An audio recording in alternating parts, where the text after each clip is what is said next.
गीतगायकं जय गीतगायकं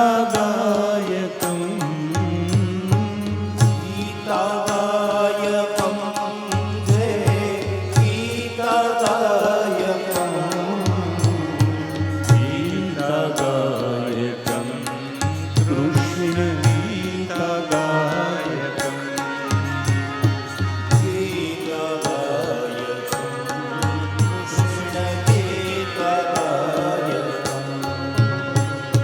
श्याम माधवं घनश्याम माधवं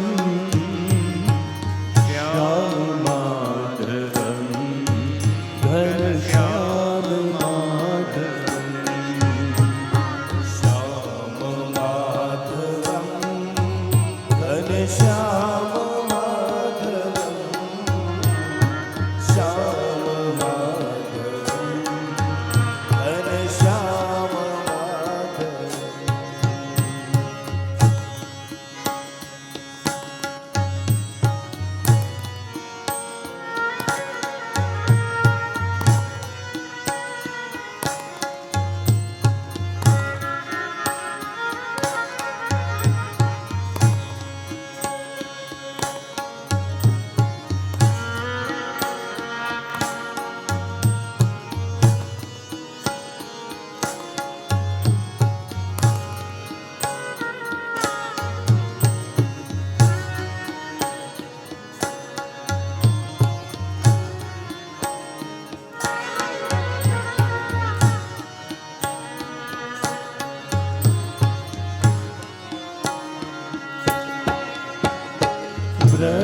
व्रजनन्दनं प्रभु व्रजनन्दनं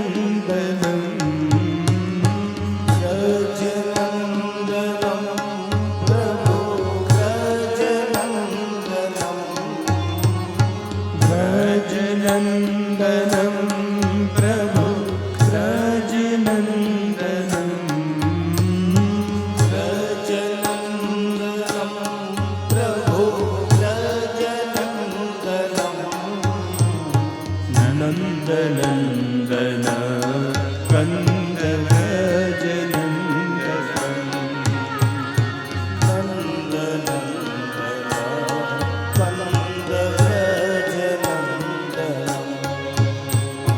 श्याम माधवं घनश्याम माधवं श्याम माधवं घनश्याम माधवं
ઘનશ્યામ માધવમ શ્યામ માધવમ ઘનશ્યામ માધવમ શ્યામ માધવમ ઘનશ્યામ માધવમ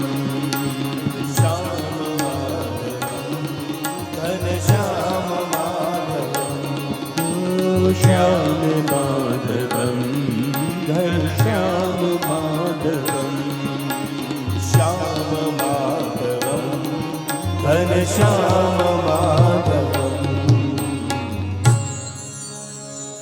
શ્રી બાલકૃષ્ણલાલ કી જય શ્રી રામચંદ્ર ભગવાન જય શ્રી ગાયત્રી માત કી જય શ્રી સદગુરુ ભગવાન કી જય નમઃ પાર્વતી પતये હર હર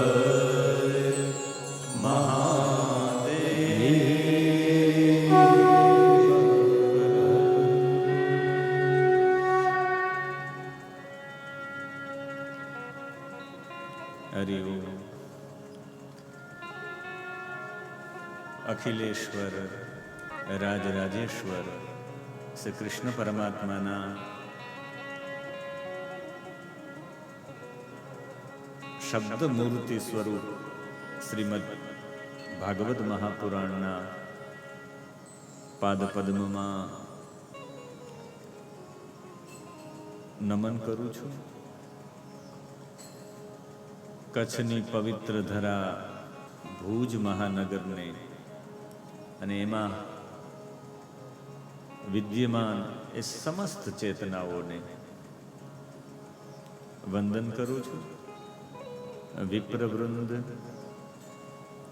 સારસ્વત વૃંદ અને પરીક્ષિત સ્વરૂપ શ્રોતા વૃંદને પ્રણામ સાથે સૌને જય શ્રી કૃષ્ણ.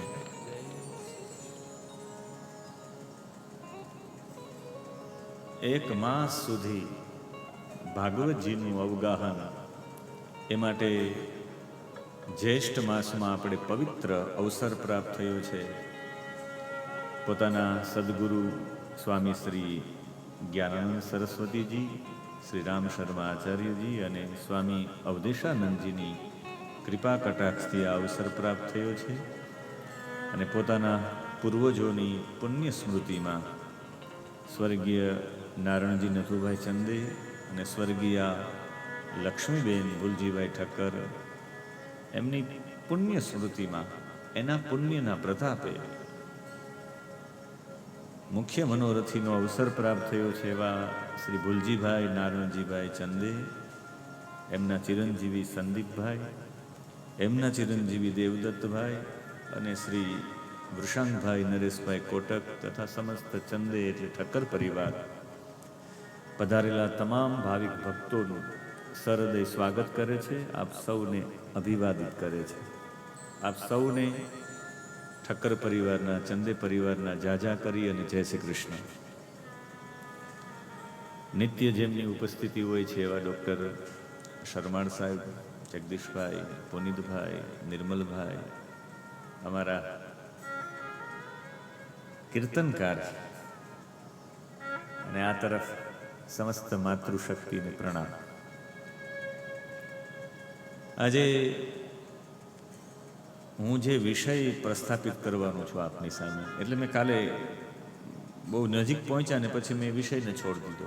ત્યાં પહોંચ્યા હતા પછી આપણા વિષય ઉપર કઈ નો પ્રેમ, માતૃપ્રેમ કઈનો, કાલે એની ચર્ચા ઉપર જતા રહીએ. પણ કાલે એટલી બધી ગહન ચર્ચા હતી એટલે મને એવું થયું કે અત્યારે એ કરવી યોગ્ય નથી. આજનો વિષય પણ મને ગમ્યો છે, પૈસો ખરો પરમેશ્વર. પૈસો ખરો પરમેશ્વર? પ્રશ્નાર્થ ચિહ્ન છે. પૈસો ખરા અર્થમાં પરમેશ્વર છે કે નહીં? હું કહીશ કે છે. એનો હું જવાબ આપીશ આપને કથાના અંતમાં. કેવી રીતે પરમેશ્વર, એની આપણે વ્યાખ્યા કરશું શાસ્ત્ર સંમત, શ્રીમદ ભગવદ્ ગીતા આધારિત. ગીતાજીમાં એનો જવાબ છે, 15મા અધ્યાયમાં એનો જવાબ છે. 15મા અધ્યાયનો 15મો શ્લોક એનો જવાબ છે. એટલે આપણે એની ચર્ચા કરશું, પણ અહીંયા ફક્ત દ્વિતીય સ્કંદમાં પ્રવેશ કરીએ. જે દ્વિતીય સ્કંદની અંદર 10 અધ્યાય છે, 396 જેટલા શ્લોકો છે અને 24 વખત ઉવાચ છે, એવો દ્વિતીય સ્કંદ.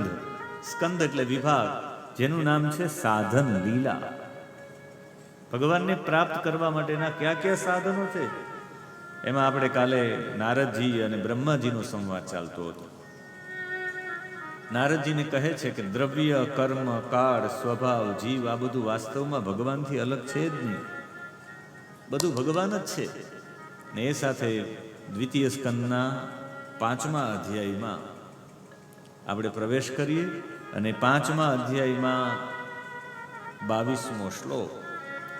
અને 22મા શ્લોકમાં ભગવાન પોતે એક હતા, એ એકમાંથી અનેક થવાની ઈચ્છા થઈ. પરમાત્માની એકમાંથી અનેક થવાની ઈચ્છા થઈ. પોતાની જ માયાથી પોતાના સ્વરૂપમાં પોતે જ સ્થિત થવા માટે કાળ, કર્મ અને સ્વભાવનો સ્વીકાર કર્યો. એવી આપણે ખાલી ચર્ચા થઈ હતી. અને એ ચર્ચામાં સુખદેવજી પરીક્ષિતજીને કહે છે કે આ સંવાદ બ્રહ્માજીની વચ્ચે અને નારદજીની વચ્ચે થયો છે. બ્રહ્માજી નારદજીને કહે છે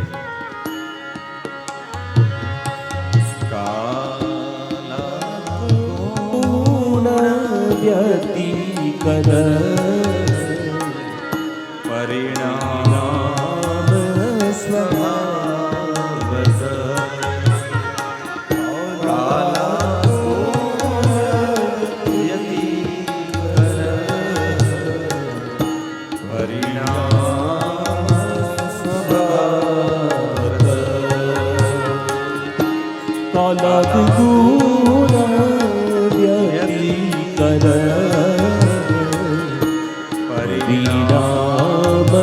સ્વભાવત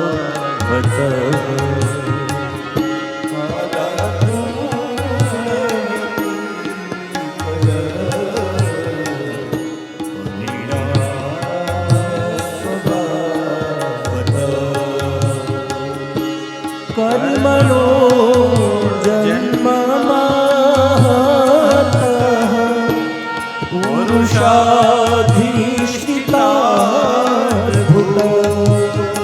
કર્મણો જન્મમાં પુરુષાધિષ્ઠિતા ભૂત. કર્મણો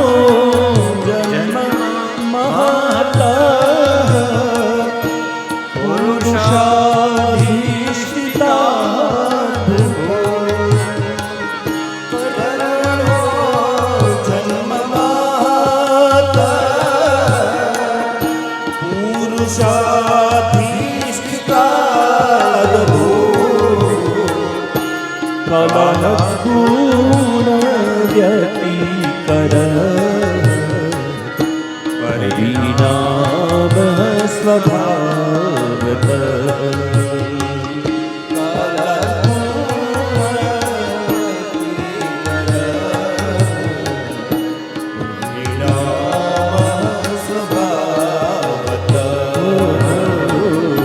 પરિણામ સ્વભાવત.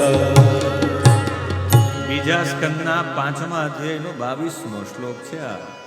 કાલાદ ગુણ વ્યતિકરઃ પરિણામ સ્વભાવતઃ કર્મણો જન્મ મહતઃ પુરુષાદિ પુરુષ અધિષ્ઠાદ અભૂત. કાળ ભગવાનની શક્તિથી જ ત્રણેય ગુણોમાં ક્ષોભ ઉત્પન્ન કર્યો. કાળે કાલાદ કાળથી, પંચમી વિભક્તિ એક વચન. કાલથી ગુણ વ્યતિકરઃ, કાળથી જ ગુણ જે હતા એ ગુણની અંદર વ્યતિકર, એની અંદર વિકાર ઉત્પન્ન થયો. અને પરિણામ સ્વભાવતઃ, અને એનું પરિણામ શું આવ્યું? સ્વભાવ ઉત્પન્ન થયો. કેવો સ્વભાવ ઉત્પન્ન થયો? સ્વભાવમાં રૂપાંતરિત થયો. હવે આ એટલું સમજવા માટે, આ શ્લોક સમજવા માટે જ મેં કાલે રોકી દીધું હતું. કાલે સમજાવે તો એ સમજી ન શકાય. અત્યારે હજી આરંભ થાય છે ત્યાં આવો ભારે વિષય આવી જાય તો સહન થઈ જાય ખરો, છેલ્લે છેલ્લે સહન ન થાય, કોઈને તો જોકું આવી જાય એવી સ્થિતિ છે. એટલે કાલાદ ગુણ વ્યતિકરઃ, કાળથી પ્રથમ તો કાળને સમજવો પડે. આમાં તૃતીય સ્કંદમાં કાલની આખી ગણના છે, એમાં તમારા કચ્છની ગણના છે. કાલની ગણનામાં કચ્છની ગણના આવે છે. કાળને 5 રીતે જોઈ શકાય, કાળ અને સમયને, એમાં એક તમારા કચ્છી રીતે પણ જોઈ શકાય. એટલે કાળની ગણના તૃતીય સ્કંદમાં આવશે. પણ અહીંયા કાળ એટલે એટલો જ સમજીએ કે સમય જાય એટલે સમયનો પ્રભાવ. જેવી રીતે સામે મકાન બનાવેલું છે તો એ મકાનની આયુષ્ય 70 વર્ષ છે. સિમેન્ટના જેટલા પણ મકાનો બને, કોન્ક્રીટના જેટલા પણ મકાનો બને, એની આયુષ્ય 70 વર્ષ. સૌથી વધારેમાં વધારે જો કોઈ મકાન ટકતું હોય તો એ લાકડાનું છે. 200 વર્ષ સુધી કે 200 વર્ષથી વધારેના આયુષ્ય લાકડાના મકાનો હોય છે. અત્યારે પણ ગામડામાં જુઓ, લાકડાના મકાનો છે, 200 વર્ષ સુધી કાંઈ નથી.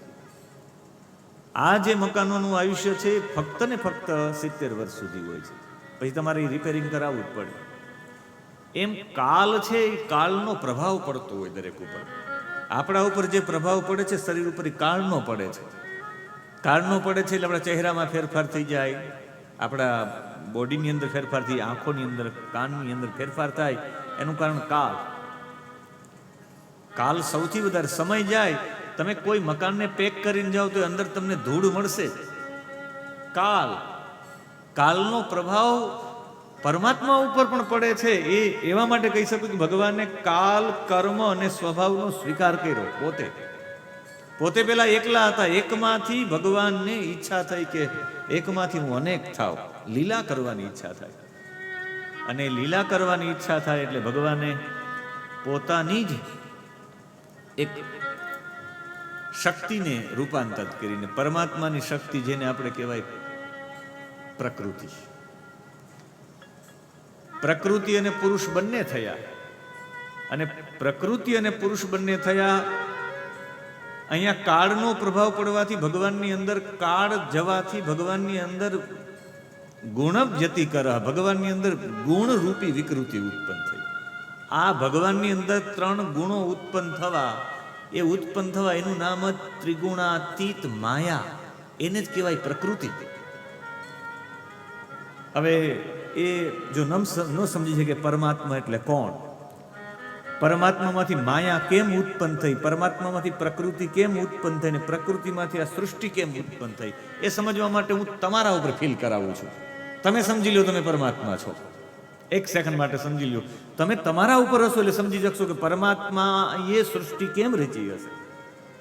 તમારી આસપાસમાં કોઈ પણ પ્રકારની કાંઈ વસ્તુ તમને એમને બેસવાનું કહ્યું છે, તમે ક્યાં સુધી બેસી શકશો? સ એકાકી નેવ રમતે, એકાકી પરમાત્મા રહી જ નથી શકતા. જે પ્રકૃતિ છે, જેટલી પણ આ સામગ્રી છે, સૃષ્ટિ બનાવવાની જેટલી સામગ્રી છે, એને પણ પ્રકૃતિ કહેવામાં આવી છે. આજુબાજુમાં જે ઉર્જા છે, એ ઉર્જાને પણ પ્રકૃતિ કહેવાની આવી છે. પરમાત્મા તો સાક્ષી ભાવમાં છે, અચલ છે. અને એવા પરમાત્મા એટલે તમે છો. તમે અત્યારે પ્રકૃતિ વિનાના છો. 2 પ્રકારની પ્રકૃતિની અવસ્થા છે, એક સામ્ય અવસ્થા અને એક વૈષમ્ય અવસ્થા. પરમાત્મા ક્યારેય પ્રકૃતિથી અલગ હોતા જ નથી.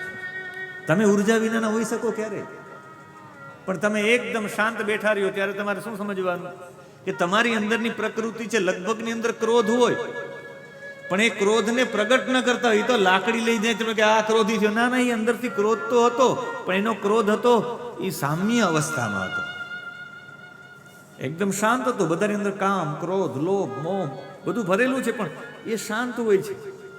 તમારી અંદરની જિજ્ઞાસા હતી, પણ એ શાંત હતી. અને એ જિજ્ઞાસા જેમ ઉત્પન્ન થાય એમ આ પરમાત્માની અંદર પ્રકૃતિ હતી જ. પ્રકૃતિ અનાદિ છે, પુરુષ અનાદિ છે. પુરુષને પ્રકૃતિ બંને આદિ કાળથી છે, અનાદિ છે. એનો કોઈ આદિ પણ નથી, એટલે ત્યારથી છે. પણ પ્રકૃતિ સામ્ય અવસ્થામાં જ્યારે હોય એ સામ્ય અવસ્થામાં પ્રકૃતિ હોય ત્યારે આપણે એને કહી શકાય પ્રકૃતિનો લય થઈ ગયો, જેને ગુજરાતીમાં પ્રલય કહેવાય. બધું શાંત, ખાલી પરમાત્મા એક જ રહે, બીજું કાંઈ નહીં. એનો મતલબ છે પ્રકૃતિ છે પણ ભગવાનમાં સમાહિત થઈ ગઈ છે, સામ્ય અવસ્થામાં, શાંત અવસ્થામાં. દરિયો તમે ક્યારેક જો, માંડવીનો દરિયો, તો તમને હાવ શાંત લાગે. તમને એમ થાય કે આમાં દરિયો છે, સરોવર છે કે કોઈ તળાવ ભર્યું છે. કયું તળાવ છે આપણે રોજ ચક્કર મારીએ એની? હમીરસર, હમીરસર, હમીરસિંહ ગોહિલ. અરે અરે, એ તો અમારું પ્રિય પાત્ર છે. એ હમીરસિંહજીનું તલવાર હોય ને જેમ પાણી જેમ એકદમ શાંત હોય, તમને એમ લાગે કે દરિયો છે કે, પણ ત્યારે દરિયામાં સામ્ય અવસ્થા હોય. એની અંદરની જે ઉર્જા હોય, ઉર્જા શાંત હોય. અને એ ઉર્જા જ્યારે વિષમ અવસ્થામાં આવે ત્યારે, વૈષમ્ય અવસ્થામાં આવે ત્યારે આપણે એ પ્રગટ દેખાય. ઘરે માતાજી હોય ને શાંત હોય તો લક્ષ્મી જ દેખાય, બાકી રણચંડી પણ એ અંદર ઊભું થાય તો એ તો રણચંડી પણ બને. આમ તમને કોઈ શાંત લાગતા હોય, બાકી જરૂરિયાત પડે ત્યારે એની અંદર એમ જેમ આપણી અંદર થાય. હું આપણા માધ્યમથી ઈશ્વરમાં સમજાવવા માંગુ છું. જેમ સમુદ્રમાં પણ મોજા આવે ત્યારે વૈષમ્ય અવસ્થા થાય, બાકી પાણી બધું શાંત હોય ત્યારે સામ્ય અવસ્થા. એની અંદર ઉર્જા તો છે જ, પણ ઉર્જા એમાં ક્રિયાન્વિત નથી. અને જ્યારે એ ક્રિયાન્વિત થાય, પ્રકૃતિ અને પુરુષ બંને મળે અને એ ક્રિયાન્વિત થાય ત્યારે પહેલું કામ શું કરે પ્રકૃતિ અને પુરુષ? થોડોક અઘરો વિષય છે, પણ હમણાં એક જ સેકન્ડમાં સૃષ્ટિની ઉત્પત્તિની વાત તમે એક જ સેકન્ડમાં સમજી જશો. તમારી અંદર ઈચ્છા ક્યારે થાય? તમારી અંદર જ્યારે ઈચ્છા થાય ત્યારે તમને બીડી પીવાની ઈચ્છા થાય. કોઈ વ્યક્તિને બીડી પીવાની ઈચ્છા થાય એટલે હાથને લંબાવવો ન પડી, બીડીની દુકાન સુધી હાથ પહોંચે, પગ પહોંચે. ખાલી ઈચ્છા પ્રગટ થાય, આમાં કરંટ આવવા માંડે. ભગવાનને ઈચ્છા પ્રગટ થઈ એટલે ભગવાનમાં કરંટ આવ્યો. ઉર્જા, પ્રકૃતિ, ઈચ્છા, ભગવાનની ઈચ્છાથી પ્રકૃતિ થાય. ખાલી ઈચ્છા પ્રગટ કરી પરમાત્માએ.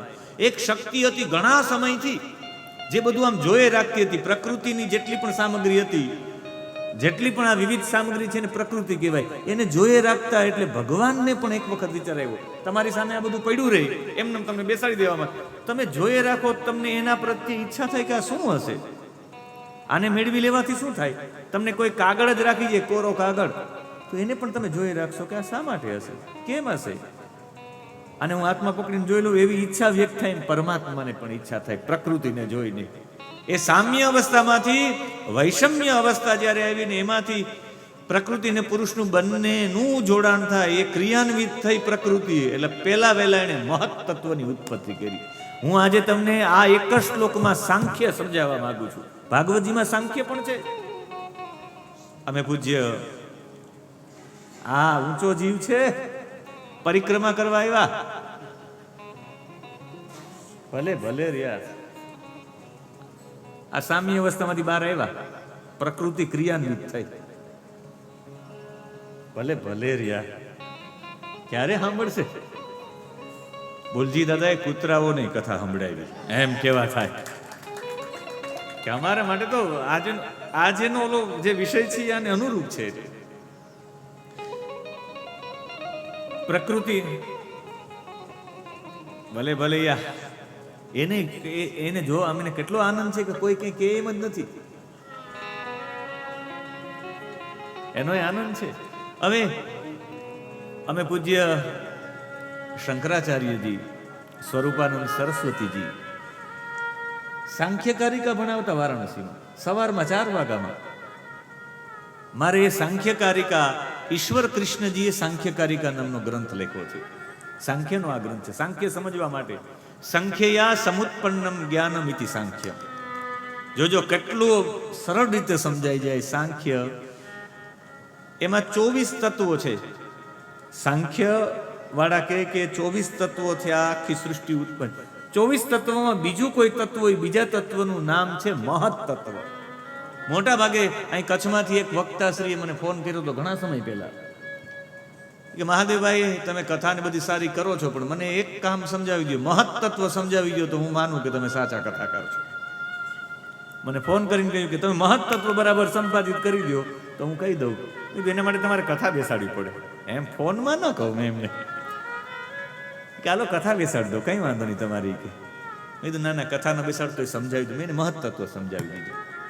મેં એમને કહ્યું મહચ્ચ તત્ તત્વં ચેતી ઇતિ મહત્તત્વ.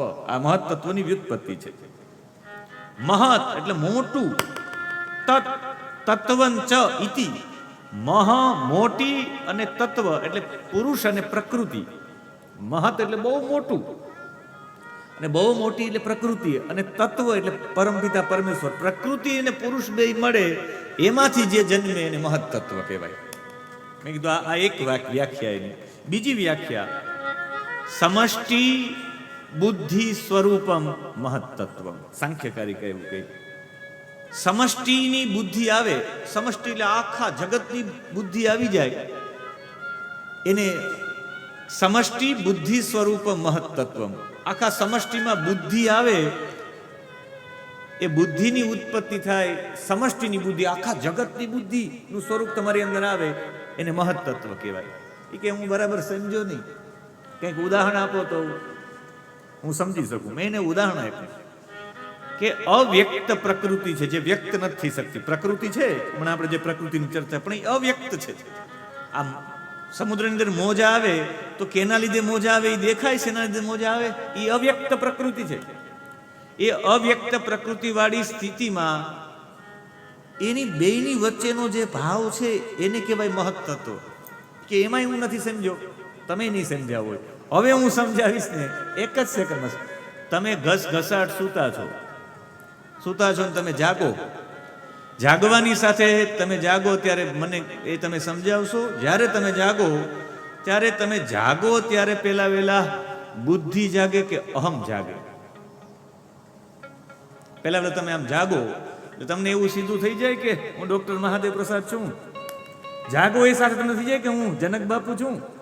તમે જાગો એ સાથે થઈ જાય કે હું ભુલજીભાઈ છું. તમે જાગો એ સાથે તમને એમ થાય કે હું ડોક્ટર જગદીશ શર્માળ છું. આમાંથી કોઈ મને કહી દે જાગવાની સાથે, જેવા તમે જાગો એ સાથે તમે છો એવો અહમ તત્કાલ પ્રગટ નથી થતો. તત્કાલ પ્રગટ ન થાય અહમ.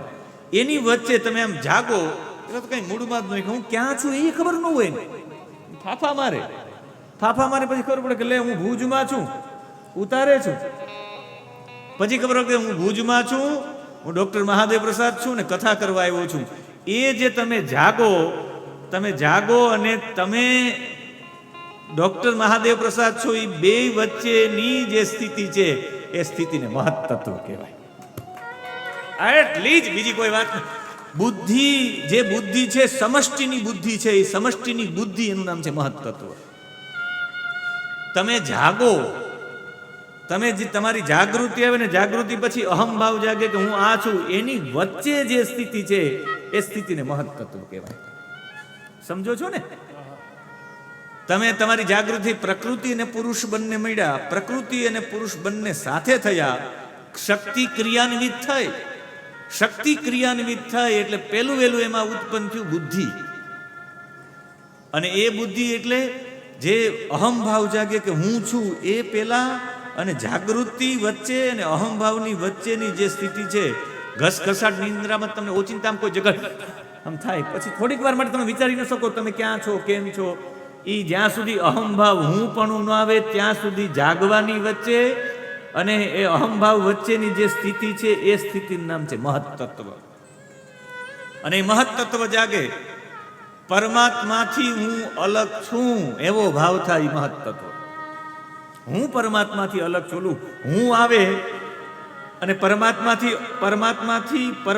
અલગ થવું ને હું, એની વચ્ચેની સ્થિતિ છે મહત્તત્વ. મહત્તત્વથી જ બધું ઉત્પન્ન થાય. હજુ પણ સેજ ન સમજાય તો મહત્તત્વ એનાથી સમજાઈ જશે. તમે અવ્યક્ત પ્રકૃતિ વાળી સ્થિતિ છે, એ અવ્યક્ત પ્રકૃતિ વાળી સ્થિતિ છે જેને તમે વ્યક્ત નથી કરી શકતા, એવી સ્થિતિ છે ને મહત્તત્વ કહેવાય. આખા સમષ્ટિ માટે જે તમારી સમષ્ટિ માટે બુદ્ધિ દોડીને એને મહત્તત્વ કહેવાય.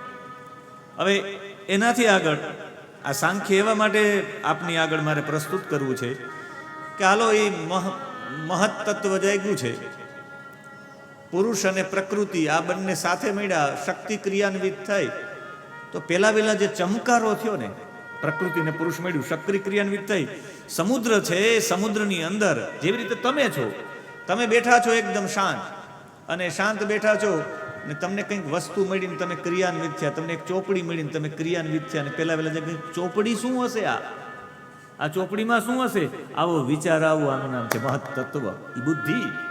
એના માટેનો તમને વિચાર આવો, અવ્યક્ત પ્રકૃતિ વાળી સ્થિતિ, જેને કહેવાય સમષ્ટિ બુદ્ધિ, સમષ્ટિ બુદ્ધિ સ્વરૂપ મહત તત્વ. આ મહત તત્વ આ શું છે? અને જ્યારે તમને એવું ઉત્પન્ન થયું ત્યારે તમને અહમ જાગે કે અહમ હું કોણ છું એવું તમને ભાસ થાય. અને એ ભાસ ક્યારે થાય? તમે મૂળ સત્તાથી અલગ પડો ત્યારે જ ભાવ થાય. તમે મૂળ સત્તા, જેવી રીતે અત્યારે તમે બધા બેઠા છો, આપણે બધા બેઠા છે, આમાં એક પણ જાણ વ્યક્તિને હું કોણ છું એ ભાવ નહીં જાગે, કારણ કે સાથે છીએ. જ્યારે સાથે રહેતા હોય ત્યારે હું પણ આવે, અલગ થાવ ત્યારે હું પણ આવે. ઈશ્વરથી અલગ થયા, પ્રકૃતિ ક્રિયાન્વિત થઈ. જેવી રીતે સમુદ્ર છે, સમુદ્રમાં મોજા ક્રિયાન્વિત છે, એટલે મોજામાંથી બિંદુઓ અલગ પડ્યા કે નહીં? શક્તિ ક્રિયાન્વિત થઈ, પ્રકૃતિ ક્રિયાન્વિત થઈ, એટલે મોજાએ શું કર્યું? ઘણા બધા બિંદુઓ હતા, એ બધા બિંદુઓને અલગ અલગ કરી નાખ્યા. અમુક કિનારે પડી ગયા, એને ખબર પડી કે હું તો અલગ છું આને, અને એ અલગ થયા એટલે એનું અસ્તિત્વ અલગ થયું, સામર્થ્ય ઘટી ગયું.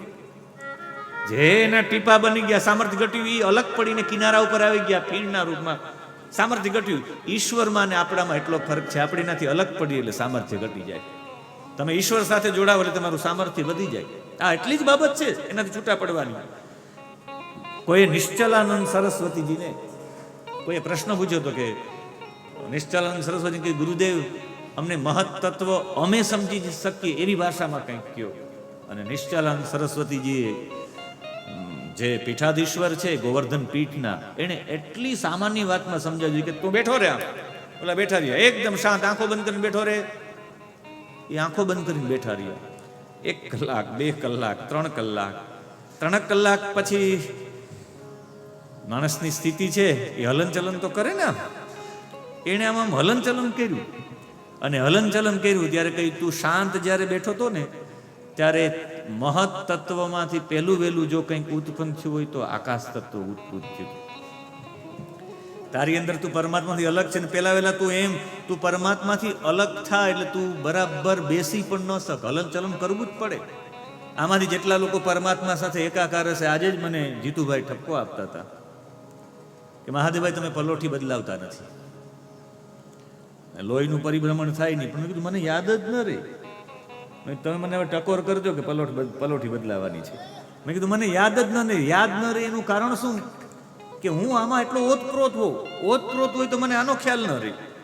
એમ જ્યારે તમારી અંદર મહત તત્વ ઉત્પન્ન થાય, એ મહત તત્વ ઉત્પન્ન થાય ને ત્યારે જો તમે ઈશ્વર સાથે ન હોય ને તો તમારા જીવનમાં પહેલું વહેલું ઈશ્વરથી તમે અલગ પડો એટલે પહેલા વહેલા હલનચલન થશે. તમે પણ ભગવાનમાં ન હોય ને એને બેસવાનું, ઈશ્વર સાથે જોડાયેલા ન હોવ તો આવું થાય. એટલે પહેલા વહેલા હું આ એવા માટે 1 માસની કથા છે એટલે આવી ચર્ચા કરવા માંગુ છું. બાકી તો મારે કંઈ આવી બધી ચર્ચા, આજ 7મો દિવસ હોય ને છેલ્લા દિવસે મારે 12મા સ્કંદમાં પહોંચવાનું, 11-12માં, એટલે એમાં તો દડબડાટી જતું હોય.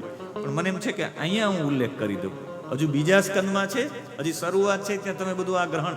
એટલે મોટા ભાગના લોકો મોડા આવતા હોય, જે કથામાં મોડા આવે એના હાથમાંથી આવો વિષય છૂટી જાય. છેલ્લે સારો વિષય લો એમ નહીં. દરેક કથામાં કથાની શરૂઆત થાય. મારે કથાની શરૂઆતનો પહેલો દિવસ જ સૌથી જબરદસ્ત હોય. પહેલા દિવસે જ હું એટલું બધું પીરસી દઉં. પહેલા દિવસે બધા એવું વિચારતા પહેલા દિવસે તો કંઈ ન હોય, પોથી યાત્રા આપણે પહેલા જ પીરસીએ. એમ કથાની શરૂઆત થાય ત્યારે મને પણ એવું થાય કે જે મોડા આવે એ ચૂકા, બીજું શું એમાં. એટલે આવો વિષય લઉં છું એ કે પહેલા વહેતા ઈશ્વરથી તમે અલગ થાવ એવો ભાવ થાય, તમારામાં હલનચલન થાય. અને હલનચલન તમારી અંદર થાય, શાંત બેઠા હોય ને હલનચલન થાય તો સમજવાનું આકાશ તત્વ ઉત્પન્ન થયું છે. પહેલા વહેલા આકાશ તત્વ શરીરમાં ઉત્પન્ન થાય તો એ આકાશ તત્વનો પહેલો વહેલો જો કોઈ ગુણ હોય તો એ આકાશ તત્વનો પહેલો વહેલો ગુણ છે શબ્દ. આકાશ તત્વમાંથી શબ્દ ઉત્પન્ન થાય સૌથી પ્રથમ. અને જ્યારે શબ્દ ઉત્પન્ન થાય ત્યારે આપણે બધા સમજીએ છીએ કે શબ્દ ઉત્પન્ન થાય એ થવાની સાથે હું 2 વિષયો આપની આગળ રાખવા માંગુ છું. આજે આના ઉપર જ મેં લખ્યું, કમસે કમ બીજું કંઈ થાય કે ન થાય પણ આજ મહત તત્વ સમજાવી દો. પ્રકૃતિ પુરુષથી સૃષ્ટિ કેમ બને સર્ગ લીલા આગળની લીલા છે, પણ એ પહેલા આજે ચોખવટ કરી દઉં.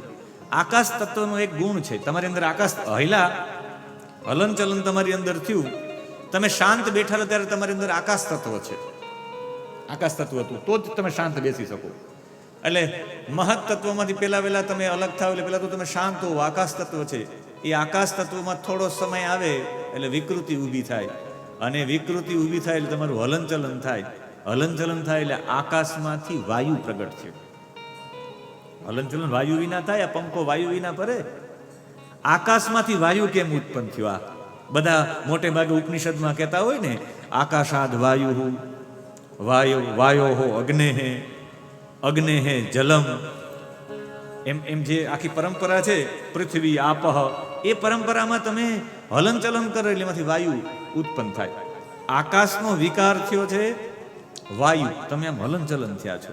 પછી હલનચલન તમે થયા છે, હલનચલન કરો એ વાયુ તત્વ, એ વાયુ તત્વ છે, એ વાયુ તત્વમાં વિકાર આવે તો ગરમી ઉત્પન્ન થાય. અત્યારે વાયુ તત્વમાં વિકાર આવે તમારી હાલત શું થાય? પરસેવો. ગરમી થાય એટલે સમજવાનું કે તેજ તત્વની ઉત્પત્તિ. તેજ હોય જ્યાં ગરમ હોય, અગ્નિ હોય ત્યાં જ ઉત્પન્ન થાય ગરમી. અને ગરમીમાંથી પણ એમાંથી એ તેજ તત્વમાં વિકાર આવે એટલે પરસેવો થવા માંડે. પરસેવો થવા માંડે એટલે જલ તત્વ ઉત્પન્ન થયું. એ જલ તત્વ છે, એ જલ તત્વ જ્યારે જામી જાય એ જલમાંથી એટલે મેલ થાય. મેલ એટલે પૃથ્વી તત્વ. કેમ ઉત્પન્ન થયું જોવ તમે.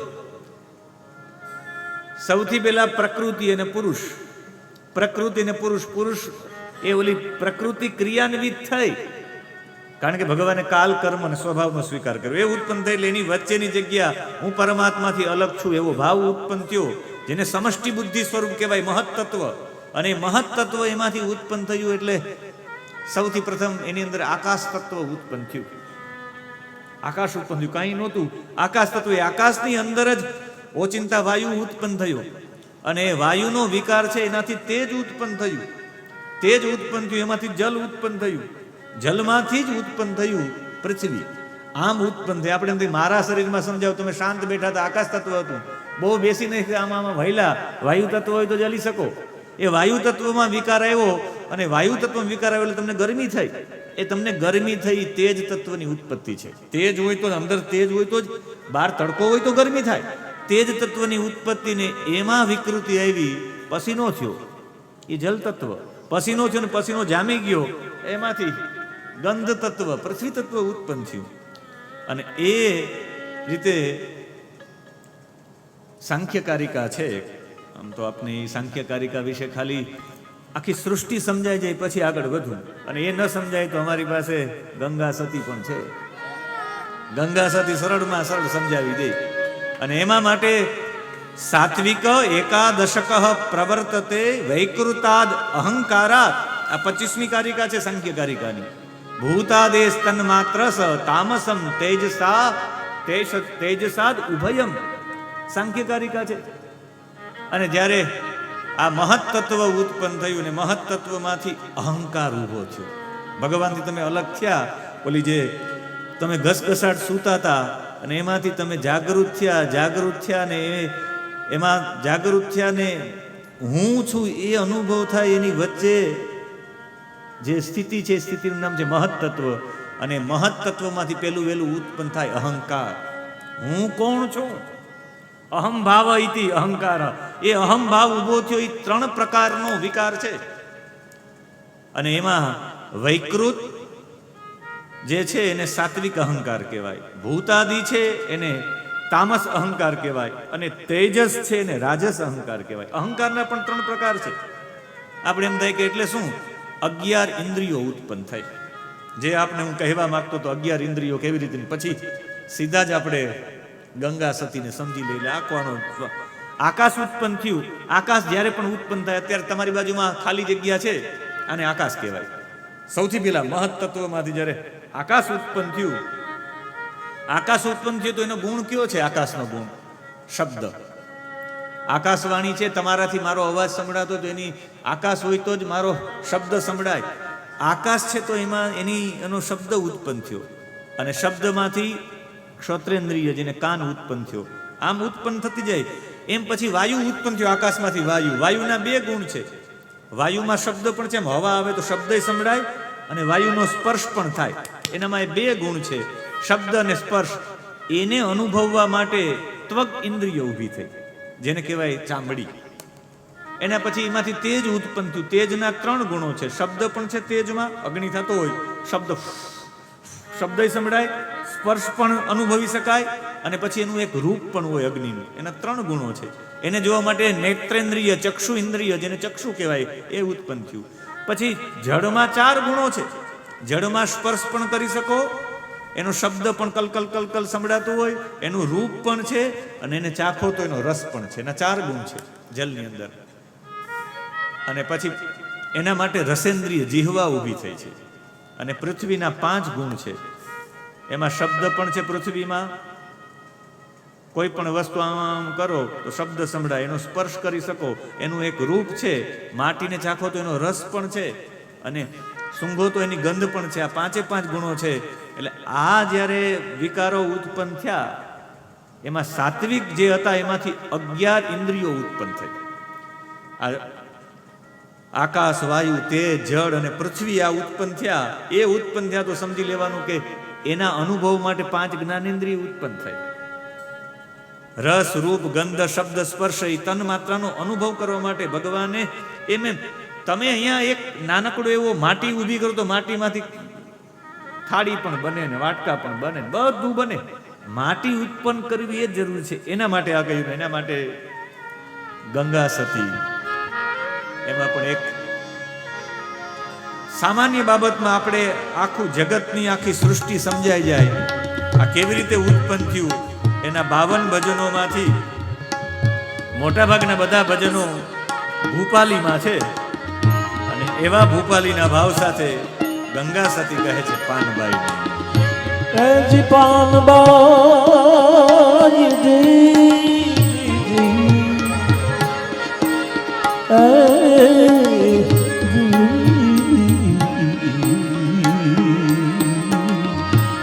રામ રામ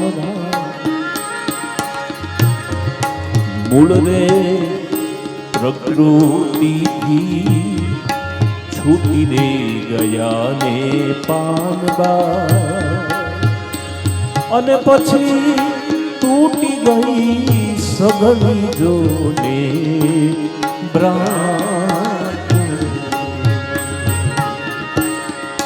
મૂળ રે પ્રકૃતિથી છૂટીને ગયા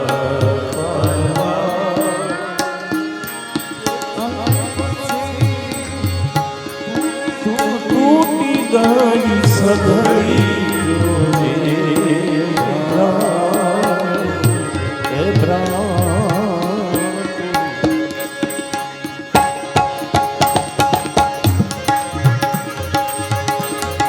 તમારું સ્વરૂપ તમે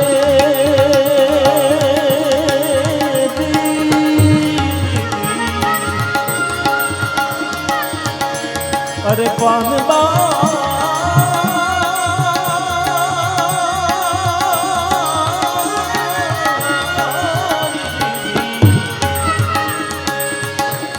તમારું સ્વરૂપ તમે, તમારું સ્વરૂપ તમે જોઈ રે લીધું રે. તમારું સ્વરૂપ તમે જોઈ રે લીધું રે. જીવાલા ત્યાં વચ્ચે સદાઈ જોને સ્વાદ જીવને શિવની પાનબા થઈ જો ને એકતાને. એ પછી કહેવું રહ્યું નથી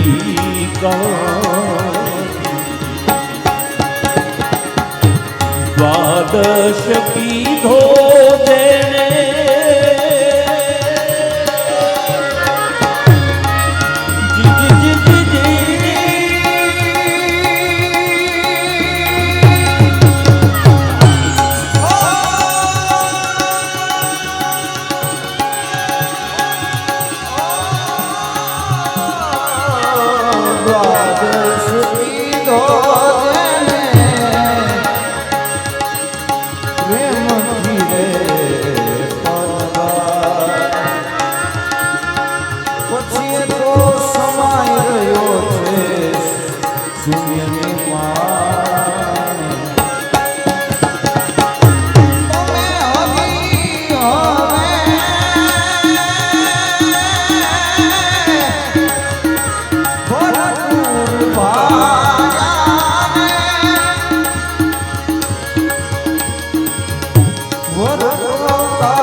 જે મૂળ રે પ્રકૃતિથી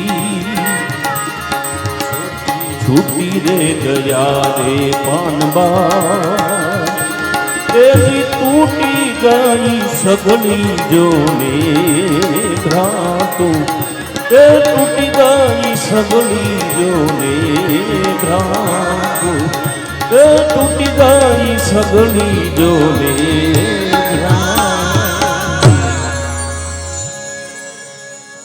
પાનબાઈને ગંગા સતી કહે મૂળ પ્રકૃતિથી છૂટી ગયા. જે ઓલી ક્રિયાન્વિત થાય એનાથી છૂટી ગયા હોય તો મોટા ભાગની ભ્રાંતિઓ ટળી જાય, પોતાના નિજ સ્વરૂપના દર્શન થઈ જાય. અને એ મૂળ પ્રકૃતિથી છૂટવા માટે જ ભગવાનનું ભજન છે. ભગવાનનું ભજન કરો તો સ્વાભાવિક છૂટી જવાય. અને એવા છૂટી જવાના કારણે આ ભગવાનની એકમાંથી અનેક ઈચ્છા થઈ. અહીંયા 26મો શ્લોક, 27મો, 28મો, 29મો બધા શ્લોક જો તો એમાં નભસો 26મો શ્લોક નભસોધ વિકુર્વાણાદ અભૂત સ્પર્શ ગુણો અનિલ. કેવી રીતે વિકાર પામ્યા તામસ અહંકારમાંથી આકાશની ઉત્પત્તિ, આકાશમાંથી ગુણ શબ્દ નીકળ્યો, શબ્દ દ્વારા દ્રષ્ટા દ્રશ્યનો બોધ થયો. એમ થતા હતા આ બધા બોધ થયા. અને પછી એ બધું પાંચ જ્ઞાનેન્દ્રિય જે અનુભવ થવા માંડ્યો, એ અનુભવ જે જ્ઞાનેન્દ્રિયને અનુભવ થવા માંડ્યો. જ્ઞાનેન્દ્રિય એટલે જેનાથી જ્ઞાન થાય, એટલે આંખ નહીં હો, આંખની અંદર રહેવા વાળી શક્તિ. કાનથી શ્રવણેન્દ્રિય એટલે આ કાન નહીં, કાનની અંદર રહેવા વાળી શક્તિ. હવે એ શક્તિને એવા અનુભવ તો આંખ કાન એનું નિર્માણ થયું. અને પછી એ કરવાનું તો હાથ પગ એ કર્મેન્દ્રિયો થઈ. અને એમ સાધનરૂપ એક બ્રહ્માંડ ને એક વ્યક્તિ અને સમષ્ટિના રૂપમાં એક પિંડ તૈયાર થયો. અને એ પિંડ છે એ હજારો વર્ષ સુધી એક ઈંડાની જેમ હજારો વર્ષ સુધી નિર્જીવ રૂપે જળમાં પડ્યો રહ્યો. અને પછી એની અંદર ભગવાને એની અંદર પ્રવેશ કર્યો ને એ ઈંડાને ફોડી અને એક વિરાટ પુરુષ જે બહાર નીકળ્યો, એનું નામ છે સહસ્રશી રેખા પૂર્વ, જેને કહેવાય વિષ્ણુ. અને ભગવાન વિષ્ણુ ઉત્પન્ન થયા પછી તો એ વિષ્ણુ એટલા બધા વિશાળ હતા એનું પણ વર્ણન છે. પણ આ પરમાત્મા છે એની નાભીમાંથી કમળ, એમાંથી બ્રહ્માજી ઉત્પન્ન થયા. સત્વગુણમાંથી જ રજોગુણ ને રજોગુણમાંથી જ એ તમોમય ગુણ ઉત્પન્ન થાય ત્યારે આ સૃષ્ટિ ઉત્પન્ન થાય. અને વિષ્ણુ બધાનું પાલન કરે છે. બ્રહ્માંડ શરીર વિરાટમાં રહેનારા પરમાત્મા સ્થાવર જંગમ અને જીવ એવા અનેક રૂપ પરમાત્માએ લીધા. પણ અનેક રૂપો લીધા. જે આ અવતારવાદ છે, અવતારવાદ 7મા અધ્યાયમાં બ્રહ્માજીએ અવતારવાદના મોટા ભાગના જેટલા અવતારો છે બધા અવતારોની બધા શ્લોકોમાં ચર્ચા કરી છે. પહેલી વેલી બ્રહ્મો વાંચ કરીને જે ચર્ચા કરી એમાં તમ દ્રષ્ટ્યાદ્રિમિવ વજ્રધરો દદાર. વજ્રની જેમ વરાહે એની દાઢોથી ટુકડે ટુકડા કરી નાખ્યા. હિરણ્યાક્ષને જડમાંથી લડી લડી અને પર્વતોની જેમ પાંખો કપાતી હોય એમ વરાહ ભગવાને દાઢોથી હિરણ્યાક્ષના ટુકડે ટુકડા કરી નાખ્યા. એના પછી આગળના બીજા શ્લોકમાં દક્ષિણા નામની પત્નીથી સુયમ નામના દેવતાઓ ઉત્પન્ન કર્યા. યજ્ઞનારાયણની કથા છે. એના પછી તપ અર્થવાળા સનતકુમારો સન બધામાં લાગે એવા રૂપનો અવતાર લઈને આત્મજ્ઞાની ઋષિઓને ઉપદેશ આપ્યો છે. આવા બધા જે અવતારો થયા છે, આ જોવા જાય તો સૃષ્ટિનો એ વિકાસ ક્રમ છે.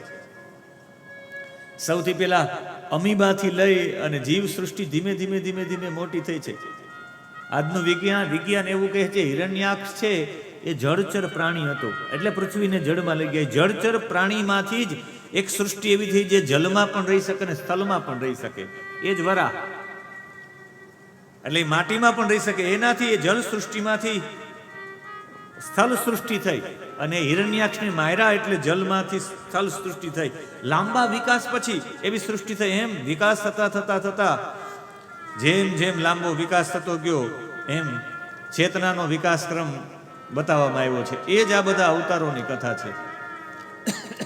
અને એ અવતારોની કથામાં સૌથી પ્રથમ ચેતનાનો વિકાસક્રમ પહેલા જલમાં હતો, પછી જલમાંથી એ સ્થળમાં આવ્યા છે. સ્થળ, જલ અને પછી વનાવતાર એમ વૃદ્ધિ થતી ગઈ છે. એ મત્સ્ય નારાયણમાંથી કુર્મ નારાયણમાંથી મત્સ્ય ખાલી જલમાં જ હતી પહેલા માછલી. પછી કુર્મ નારાયણ કાચબો જમીનમાં પણ રહી શકે અને જલમાં પણ રહી શકે. એ વિકાસ છે. એ વિકાસ સાથે પછી ભૂંડ જે માટીને પણ સાફ કરી નાખે, કચરો સાફ કરી નાખે, એમ કરતા કરતા વરાહ, પછી મનુષ્ય જેવી વૃત્તિ, થોડીક પશુ જેવી વૃત્તિ, એ બીજા કોઈ નથી, નૃસિંહ ભગવાન છે, નૃસિંહ નારાયણ. પછી જેની કદ નાનું, જેની વિચાર શ્રેણી નાની, એવા વામન અવતાર. એવી સૃષ્ટિ થઈ. એવી સૃષ્ટિ પછી એકદમ જ્ઞાનવર્ધક થયા, પણ જ્યાં પણ એવું સમય લાગે તો ક્રોધ કરી જાય એવી સૃષ્ટિ થઈ પરશુરામજી. એના પછી મર્યાદા સ્થાપી, અને જ્યારે મર્યાદા સ્થાપી એ રામ, મર્યાદાવાળી સૃષ્ટિ ઉત્પન્ન થઈ. અને એ સૃષ્ટિ ઉત્પન્ન થઈ પછી બધાને પ્રેમ કરવાનો ભાવ ઉત્પન્ન થયો. એ સૃષ્ટિ એટલે કૃષ્ણ સૃષ્ટિ. અને એના પછી જે આવ્યા એ બુદ્ધ આવ્યા. દશાવતારની હું ચર્ચા કરવા માંગુ છું. બુદ્ધ છે એ ધ્યાન દ્વારા એને પ્રાપ્તિ કરવાનો વિચાર કર્યો છે. બુદ્ધ માટે 37મો શ્લોક છે 7મા અધ્યાયનો, એ સ્પેશિયલ બુદ્ધ માટે છે. એમાં છેલ્લો શ્લોકનું છેલ્લું પદ છે, દેવદ વિષામ નિગમ વર્તમાની નિષ્ઠિતાનામ, ત્યાંથી શ્લોકનો આરંભ થાય છે. અને છેલ્લું એનું પદ છે, વેશમ વિધાય બહુભાષ્યત ઔપધર્મ્યમ. બુદ્ધના ખરેખર ઉપધર્મોના ઉપદેશ કરવા માટે બુદ્ધ પધાર્યા હતા. એટલે એ ઉપધર્મો છે ધ્યાનથી પરમાત્માની અનુભૂતિ કરવા માટે. એવા માટે જ્યારે તમે અતિ પ્રેમાળ થઈ જાઓ, બધાને પ્રેમ આપતો, તમારી સ્થિતિ તમારી અંદર રહેલા ભગવાનને ઓળખવાથી એવો વિકાસનો ક્રમ બતાવ્યો. એક સેકન્ડ માટે જોવા જઈએ તો આપણે જે અવતારો છે એ આખો વિકાસનો ક્રમ છે. અને એ વિકાસનો ક્રમ કરી અને ઉપદેશ કર્યો. ભગવાને મને જે ઉપદેશ કર્યો હતો, નારદજીને બ્રહ્માજી કહે છે, આવો અઘરો વિષય હતો, તમે સહન કર્યો, એ બદલ આપનો આભાર. 1 કલાક થઈ, 4 થી 5 આ મહત તત્વ 1 કલાક ચાલ્યું, એટલે 45 મિનિટ. 45 મિનિટનો આવો અઘરો વિષય હતો. કાલે લીધો હોત તો એ પચે જ. એટલે મને એવું થયું કે અત્યારે જ આ લઈને આપ્યું. અને એ ભગવાન નારદને જે ઉપદેશ કર્યો બ્રહ્માજીએ, એ ઉપદેશ ભગવાને મને ઉપદેશ કર્યો, એનું નામ છે ભાગવત. અને ત્યારે પરીક્ષિતજીને સુખદેવજીએ 2 હાથ જોડી અને પ્રાર્થના કરી કે મને આ જે ઉપદેશ છે એમાં ખાસ કરીને અવતારોની ચર્ચા છે, એ અવતારોની ચર્ચા આપ મને કરી દો. હું આપના ચરણોમાં વિનંતી કરું છું. પ્રાધાન્ય તો યાદૃશ્ય આનંતી, પ્રાધાન્ય તો યાદૃશ્ય આનંતી. આ 6ઠા અધ્યાયનો 45મો શ્લોક છે. જે બધા અવતારો વિશે સમજવાની વાત હતી, એમાં આ શ્લોકથી બધા અવતારોની ચર્ચા થઈ જાય છે. શા માટે આ બધા અવતારો, એની કથા શા માટે સાંભળવી છે, એના માટે આ સ્પેશિયલ શ્લોક છે. રાગ ભૂપાલી, અને ભૂપાલી રાગમાં 1 2 3 4 5 6 7 8 9 10 11 ઇન્દ્રવજ્રા છંદ છે. આ ઇન્દ્રવજ્રા છંદમાં તમે પણ અમારી સાથે રાગ ભૂપાલીમાં 6ઠા અધ્યાયના 45મા શ્લોકમાં જોડાઓ. પ્રાધાન્ય તો યાદૃશ્ય આનંતી, પ્રાધાન્ય તો યાદૃશ્ય આનંતી. લીલાવતારા પુરુષસ્ય ભુમ્નઃ, લીલાવતારા પુરુષસ્ય ભુમ્નઃ. આપીયતાં કર્ણકષાય શોષા, આપીયતાં કર્ણકષાય શોષા. નનુ ક્રમિષ્યે તતઈમાં સુપેષા, નનુ ક્રમિષ્યે તતઈમાં સુપેષા. પ્રાધાન્ય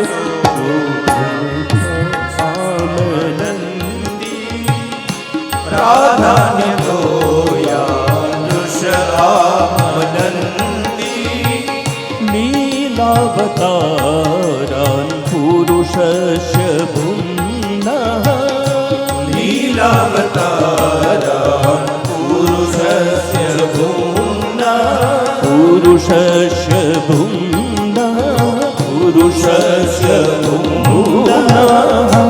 આવા ભગવાનના અવતારો લીલાવતારાન પુરુષસ્ય ભૂમ્નઃ, આવા ભગવાનના અવતારો વિશે સાંભળશું તો આ પીયતામ કર્ણ કષાય શોષા. મોટા ભાગના શ્રવણેન્દ્રિયના જેટલા પણ દોષો છે એ ભગવાનની લીલા સાંભળવાથી હટી જશે.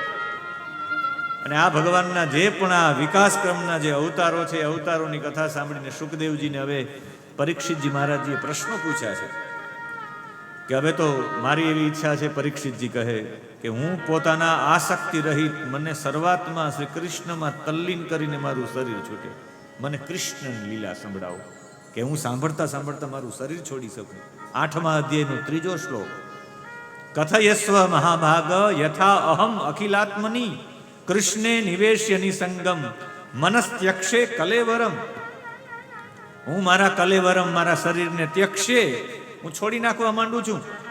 કૃષ્ણે નિવેશ્ય નિસંગમ મનઃ, હું મારા મનને કૃષ્ણમાં જોડી નાખવા, તલ્લીન થઈ જવા માંગુ. કૃષ્ણની વાતો સાંભળતા સાંભળતા મારું શરીર છૂટી જાય એવી ઈચ્છા વ્યક્ત કરી છે. મને કૃષ્ણના ચરિત્ર સંભળાવો. પણ પરીક્ષિતજી વિચાર્યું શુકદેવજીએ કે આ કથા કૃષ્ણની ક્યારે સાંભળી શકે, એના માટે લાયકાતતા હોવી જોઈએ. અને કૃષ્ણમાં પ્રેમ થાય એ પેલા કૃષ્ણમાં પ્રેમ થાય એવા માટે આગળના 8 સ્કંદોમાં અલગ અલગ વાતો કરી છે. કૃષ્ણમાં પ્રેમ થાય એટલે જ્યારે તમે કૃતિને જોવો ત્યારે તમને કર્તા પ્રત્યે પ્રેમ થઈ જાય. તમે કહો ઓહો, આ ડુમ મંડપ કોણે બનાવ્યો, આટલો સુંદર સજાવ્યો હોય તો એ કોણે સજાવ્યો એના માટેની પ્રીતિ થાય. પેલા કૃતિ જોવી પડે. એટલે સર્ગ લીલા, વિસર્ગ લીલા, સ્થાન લીલા આ બધા આપવામાં આવી છે. અને એ માટે એને